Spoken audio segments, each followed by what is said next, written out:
Ustaz, bagaimana kalau saya setiap mau sholat harus mencuci babi lebih dahulu? Emosi kita yang tidak mengenal pesan ini datang dari mana, ini nomor siapa, adalah marah. Karena mungkin orang ini ingin menguji keilmuan kita. Mengapa dia mesti mencuci babi dulu sebelum sholat? Kamu siapa? Apa urusan kamu dengan binatang najis kotor ini? Mohon maaf Ustaz, saya bekerja di luar negeri, dan di negeri ini saya bekerja di tempat non muslim, dan sebelum sholat zuhur saya harus mencuci binatang najis yang tidak dibenarkan dalam Islam ini. Kenapa tidak pulang? Saya harus makan apa? Mereka pergi bekerja bukan untuk cari kaya, mereka bekerja untuk mencari makan sesuap nasi dan untuk menyambung hidup pendidikan anak-anak yang diharapkan akan dapat memperbaiki nasib di masa akan datang. Jawabannya sama seperti jawaban yang lain. Ambillah tanah, campur dengan air, basuh tanganmu yang bekas mencuci kotoran najis berat itu dengan 7 kali air suci bersih, salah satunya bercampur dengan air tanah. Nanti sholat asar bagaimana Ustaz? Ulang lagi sekali lagi. Mau sholat maghrib nanti cuci lagi. Kita sudah sampai pada level tidak lagi menangis meninggalkan anak, karena itu biasa. Tidak lagi menangis meninggalkan keluarga, karena itu biasa. Tapi menangis ketika membaca perih sakitnya hati saudara kita hanya untuk mencari kehidupan, menyambung nikmat hidup yang diberikan Allah Subhanahu wa taala. Di tempat lain, pesan pendek bertanya, bagaimana kami yang tidak pernah sholat Jumat? Padahal hadis Nabi jelas, man tarakal jumu'ata salasa marratin tahawunan. Siapa yang meninggalkan sholat Jumat 3 kali berturut-turut tahawunan, karena sepele, taballahu ala qalbi, Allah mengunci hati. Miskin bukan penderitaan, sakit bukan laknat. Yang paling mengerikan adalah buta, bukan pada mata. Khatamallahu ala qulubihim, hati terkunci. Wa ala sam'ihim, telinga tersumbat. Wa ala absarihim ghishawa, mata tertutup. Salah satu penyebab hati terkunci, telinga tersumbat, mata tertutup adalah meninggalkan sholat Jumat karena sengaja. Kenapa kamu berani meninggalkan sholat Jumat? Saya meninggalkan sholat Jumat karena atasan tidak mengizinkan Ustaz. Betapa di negeri mayoritas kita tidak prioritas. Maka nikmat besar yang perlu disyukuri adalah ketika masih bebas bekerja, mencari makan di negeri sendiri, rumah ripah loh janawi, tongkat dan batu jadi tanaman indah, makan terjaga, tapi ibadah juga terpelihara. Makan bisa tersambung, bahkan mungkin bukan sekedar makan, bisa membeli rumah, kendaraan, anak sekolah, bisa menabung haji dan umrah. Tapi sholat tetap tidak tinggal, dapat sholat berjamaah. Inilah nikmat besar yang tidak diperoleh oleh orang lain. Sukses selalu diukur sebagaimana banyaknya hartamu. Sukses selalu jadikan standar barometernya setinggi apa kekuasaan. Tapi bahagia bukan di rumah yang besar, bahagia bukan di kendaraan yang mewah, bahagia terletak di lubuk hati yang dalam. Oleh sebab itu banyak orang sukses tapi tidak bahagia, karena standar sukses materi, sedangkan standar bahagia adalah hati. Ala fil jasadi mudghah, ketahuilah dalam badanmu itu ada segumpal. Idza salahat salahal jasadu kulluh. Kalau yang segumpal itu bahagia, wajahmu cerah, tatapan matamu tajam, telingamu terang benderang. Hati disebut dengan hati nurani, diambil dari kata nur, cahaya. Kita hari ini bisa melihat, membedakan mana hak, mana batil, mana betul, mana salah, mana hitam, mana putih, mana lurus, mana bengkok, bukan karena kecerdasan otak kita. Berapa banyak orang yang cerdas, IQ tinggi, level internasional, tapi tidak bisa membedakan mana hak, mana batil. Yang hari ini berada di dalam masjid, dia sedang berada dalam hak, kebenaran. Yang di saat sama azan Jumat berkumandang, fas'au ila dzikrillah, bersegeralah mengingat Allah, tapi berada di luar rumah Allah, tidak ada uzur syar'i, alasan sedikit pun. Sehebat apapun dia, lulusan luar negeri, titel PhD, Doctor of Philosophy, tapi dia batil dalam pandangan Allah. Ketika kita tundukkan kemauan kita, kita ikutkan dengan kemauan Allah, saat itu kita disebut mendapatkan taufik. Taufik, bertemunya dua kehendak, berjumpanya dua keinginan. Maunya kita tidur di bawah selimut yang tebal dengan AC yang cukup untuk menenangkan badan, tapi kita lawan itu semua. Saat itu kita sedang mengalahkan keinginan kita. Kita ikutkan kehendak Allah, di sanalah akan datang pertolongan Allah. Tapi ada nikmat yang lebih hebat daripada sekedar bekerja tanpa ada larangan, mencari makan, ibadah tetap terjaga. Ada pekerjaan-pekerjaan, profesi yang ketika itu dia geluti bernilai jihad fisabilillah. Dulu orang berpendapat kami hanya pegawai biasa, yang dapat berjihad ini kiai, para habaib, tuan-tuan guru, mereka yang dipukul ombak di ampas gelombang membawa syariat Islam. Bagaimana ketika Tariq bin Ziyad menyeberang Samudra Atlantik membawa pasukannya menuju negeri bernama Andalusia. Dialah sang mujahid fisabilillah. Kami bukan mujahid, kami manusia biasa, Ustaz. Bagaimana Muhammad Al-Fatih menembus 4 tembok yang dibangun oleh Kaisar Konstantin, meluluh lantakkan Konstantinopel. Tapi kata meluluh lantakkan tidak meratakan dengan tanah. Masjid besar bernama Hagia Sophia, gereja yang dulu dibangun oleh Konstantin, tidak diusik sedikit pun, sampai hari ini masih tetap tegak berdiri. Apakah umat Islam tidak sanggup membangun masjid sebesar itu? Muhammad membangun masjid tepat di seberangnya 2000 keramik berwarna biru, sehingga masjid itu disebut dengan Blue Mosque, masjid biru.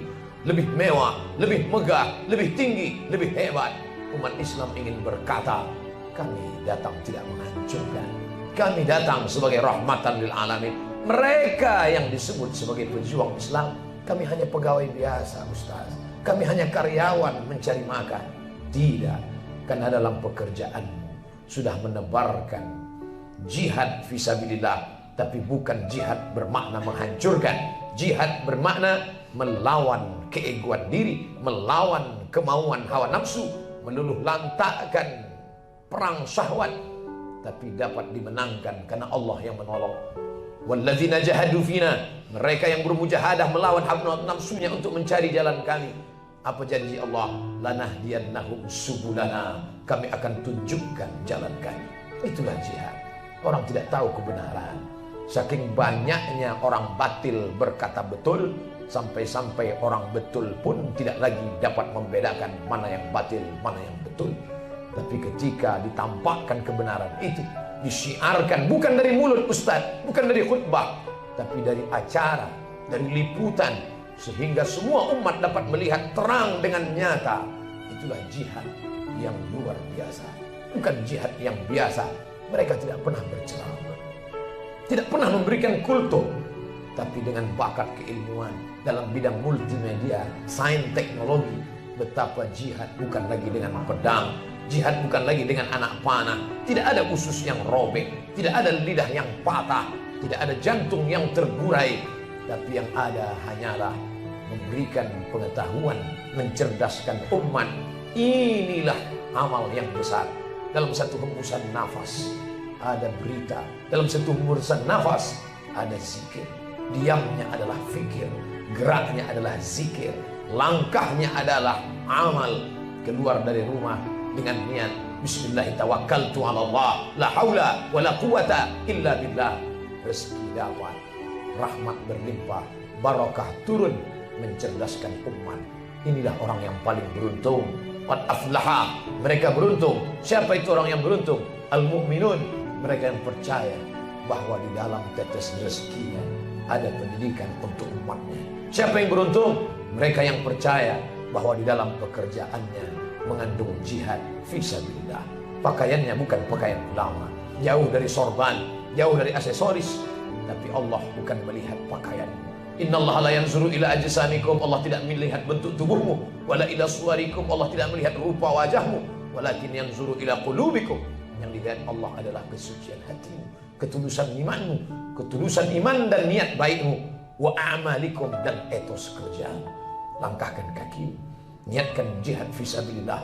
Setiap hembusan nafasmu, setiap gerak jari tanganmu, setiap kedipan matamu, semuanya bernilai ibadah. Terwujudlah firman Allah, wa ma khalaqtul jinna, tidak aku ciptakan jin wal insa, dan manusia, illa liya'budun, kecuali untuk beribadah kepadaku. Adakah saat-saat genting orang ketakutan? Ya, semuanya takut. Karena kalau ini dijalankan, ini dilaksanakan, ini dilakukan, akan hilang pekerjaan, akan hilang sumber rezeki, akan hilang makan. Mereka lupa bahwa yang sejengkal di atas pusar, sejengkal di bawah pusar, itu semua hanyalah dunia kuasa Allah. Tapi ketika ketakutan itu hilang, Allah berfirman, ala inna awliya Allah, orang yang menolong agama Allah, la khaufun, tak ada takut dalam hatinya, walahum yahzanun, tak ada sedih dalam hatinya. Itu dulu yang dikatakan Abu Bakar Siddiq ketika dikejar di dalam gua bernama Thawr. Ya Muhammad, ya Rasulullah, mereka sedang mengejar kita, semuanya ketakutan, satu kota Makkah ketakutan. Tapi ternyata apa kata Allah? La tahzan. Kalimat Nabi dalam gua la tahzan menjadi inspirasi Aid Al-Qarni dalam penjara. Keluarlah buku bestseller, Don't Be Sad, jangan takut, jangan cemas, jangan sedih, karena mereka hanya dapat menakuti zahirmu, batinmu membuat engkau tetap bergerilya. La tahzan, jangan takut, innallaha ma'ana, Allah bersama kita. Ribuan tahun sebelum itu, Musa, the Moses, juga merasakan ketakutan yang sama. Ketika Fir'aun mengejar, akan menyeberang Laut Merah, apa kata Bani Israel? Inna lamudrakun, kita akan tertangkap Musa. Lihatlah Fir'aun beserta bala tentaranya, mereka akan menangkap kita. Apa kata Musa menjawab dengan lantang? Kalla, sekali-kali tidak. Inna ma'i rabbi sayahdin, bersamaku ada Tuhan yang tidak pernah mati, yang tidak pernah tidur, yang maha kuasa. Detak jantung Fir'aun itu ada dalam genggaman tangannya. Nafas Fir'aun itu ada dalam kuasanya. Satu kali hembusan teriakan malaikat, hancur lebur. Innama amruhu idza arada syai'an ayaqula lahu kun fayakun.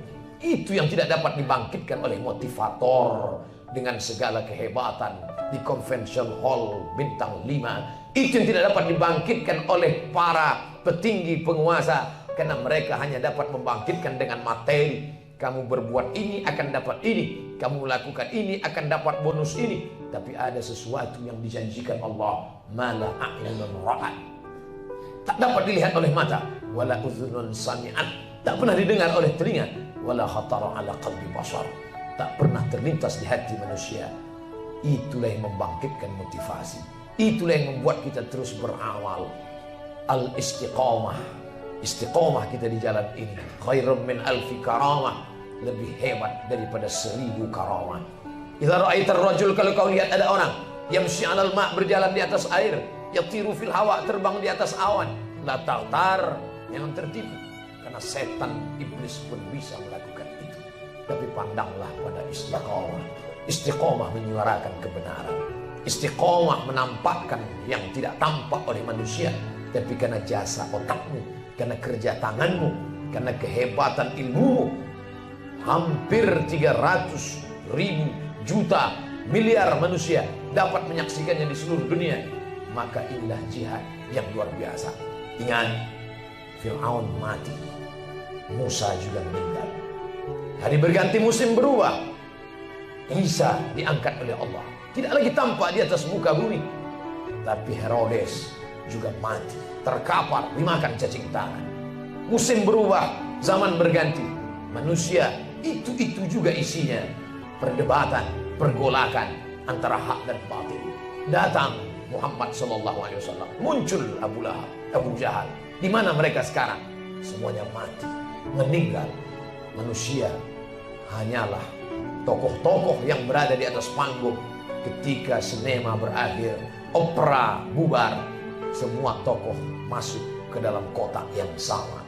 Manusia mati, meninggalkan nama. Nama apa yang kita ingin tinggalkan? Fir'aun pernah meninggalkan nama, tertulis dalam Quran. Qarun pernah meninggalkan nama, ada dalam Al-Quran, dibaca manusia. Tapi nama yang baik, itu yang akan dikenal sepanjang zaman. Kita berbuat bukan karena ingin nama kita dikenal, tapi karena kita ingin memboking satu tempat yang kalau kita baik di sini, sedangkan rumput dituai tumbuh juga, padi belum tentu tumbuh.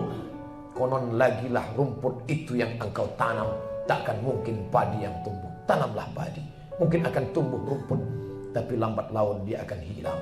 Tapi padi yang pernah ditanam, dituai, dimasak, melahirkan setetes dua tetes darah, akan menjadi energi positif di masa akan datang. Itulah yang akan menolong di hadapan Allah. Ismasyita, hidup sesuka hatimu. Kau mau hidup dengan cara Fir'aun, silakan. Mau hidup dengan cara Qarun, silakan. Mau hidup dengan cara Haman, silakan. Fa innaka mayyit, tapi ingat, kau akan mati. Dan ketika mati, yang dibawa hanya iman dan amal saleh.